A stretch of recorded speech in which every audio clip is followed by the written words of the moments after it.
Was there any growing sense of local history in Southwestern Ontario, and did people in the neighborhood Well, there talk wasn't very about much. I don't think we were historically inclined. There was a certain mythology about Colonel Talbot, some true and some undoubtedly invented. There was one time when it was said that the city of St. Thomas was named for Thomas Talbot, and the saint was put in to make it ridiculous. I don't believe that. I think somebody invented that, but that story got around. But the truth is that that community was not historically oriented.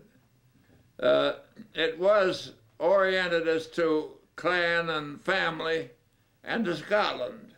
And if somebody in his lifetime or her lifetime had some ample money supply, it was not exceptional to make a trip to Scotland and see what the old place looked like, and to come back and say how wise their ancestors had been.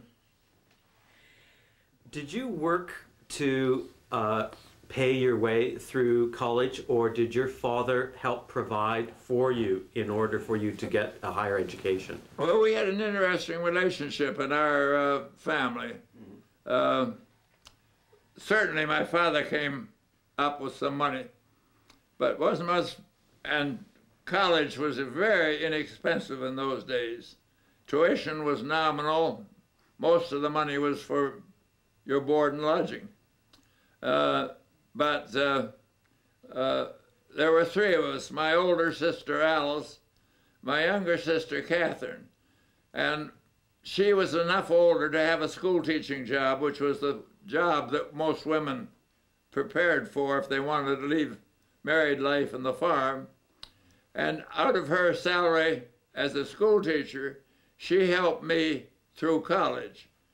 I then graduated and got a fellowship at the University of California, and shortly after that got an appointment at the University of California. The masterful job, salary of $1,600 a year. And out of that, I paid for my sister through college, including when I became quite affluent as a Harvard instructor. Anything that we haven't covered? Well, I would only stress one thing, two things. First, this whole neighborhood in which I grew up was Scottish. And there was a certain symmetry through the whole clan community that settled there.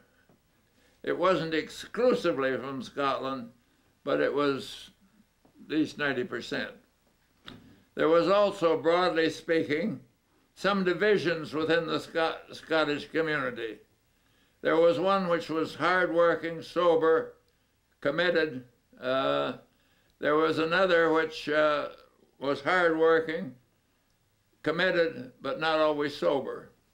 And a certain division as between the two. I suppose we could talk about this for a moment. On Saturday nights, the drinking Scotch, as they were called, assembled at the city in the town of Dutton at the McIntyre House. Notice the name McIntyre, where they had an evening of modest alcoholic celebration. And this was looked upon with grave disapproval by my family and by the non-drinking Scotch. They weren't tolerant of such aberration, in voice at least. On the way home, the drinking Scotch would take with them a small flask of whiskey to drink on the way home. and having consumed that, they would throw it away. And we were taught to pick it up, pee in it, and put it back on the road in case they thought they'd thrown away some whiskey. That was our contribution to the temperance movement. Now, was your family temperance, and did you have to sign the pledge? Father told me once that he had only once in his life tasted alcoholic beverages.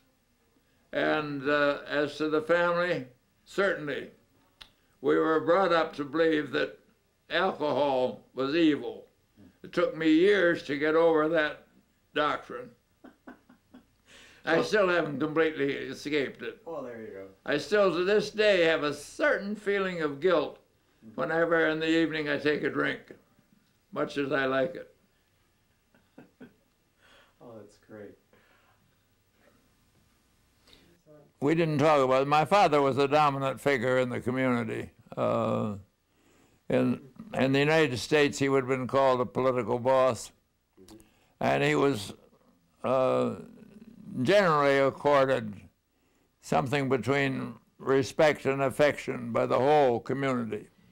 Can you tell me what qualities your father was looking for in a political candidate when they came to see him? Oh, sure. He was looking for somebody who was solidly, aggressively for the farm community and the Liberal Party. And also, one of the great issues of the time, relations with the United States. The Tories were for protection. In the great election of 1911, they ran on the platform, no truck or trade with the Yankees. This was just the reverse of my father's view, partly for commercial reasons. That meant that the United States, Detroit, was a market for farm products, and that was certainly on his mind. But he also wanted good relations otherwise. I think he once told me, as a matter of fact, that there was no Canadian politician for whom he had such a high regard as Franklin D. Roosevelt. He said he would trade all his for FDR. That was perhaps an extreme attitude, but there was a little undercurrent of that feeling in all of my father's constituency. Was your father alive when you worked for the FDR's administration? Was he very proud of you to know that you were working for his administration? He certainly approved it, along with the salary I was getting, which was high by our Canadian standards. When we were talking about... I might point out that things were easy in those days as compared with now. I came to Washington one day, was put on the payroll the next. Nobody inquired as to whether I was a citizen or not, which I wasn't. I did have to swear that I was a Democrat, which I did. And you wanted to share some of your reflections on the Talbot legacy in Southwestern Ontario. Well, that wasn't, the Talbot legacy was not a great thing in my youth. We went to the Talbot estate at a place called Port Talbot for a picnic. And there was a certain marveling at the big house he lived in, where the fireplaces were so large that he could use a team of horses to haul the logs into the fireplace. That was thought to be a bit extravagant. There was some slight memory, dissatisfied memory, of the man who provided the land and then charged for the additional property. That wasn't something that was remembered with affection. And also remembered was his deputy, his assistant, Colonel Airy, who became indeed one of the great figures of the British Empire, because at the middle of the century before last, he was called back to active duty for the Crimean War, and his name and no other appeared on the order for the charge of the Light Brigade. And he never came back. It was always supposed that he was there answering to the Commission of Inquiry. Tell us about Church Union in 1925. Oh, I've written about that. That was a great moment in my childhood history. The question of whether the Presbyterian Church and what was it, the Methodists? Should join together in the United Church. And this was a very important thing in our community, not for the church we went to. We were members of the Old School Baptist Church, commonly known as the Hard Shell Baptists. And the sad truth was nobody wanted us in the church union. The Methodists and one or two other constituencies went automatically, but the Presbyterians, who were a dominant part of the religious community and a dominant part in the local community of where we were born, they had, in a place called in the town of Wallestown, the largest, most elegant church. And so they had a vote on it.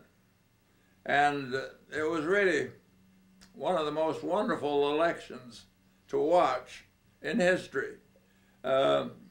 Even with all the commitment of a religious order, there was a certain inelegant persuasion. A woman we knew was told that, a widow, was told that if she voted for union, she couldn't lie when she died between her husband. And it was said that was the next thing she did, was say she was going to vote for union because that was the last place she wanted to be, next to somebody she'd married reluctantly.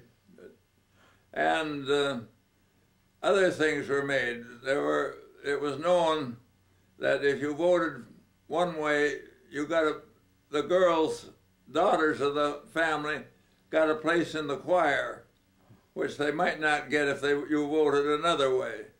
And all of this, we Old School Baptists watched with detachment and the greatest of pleasure.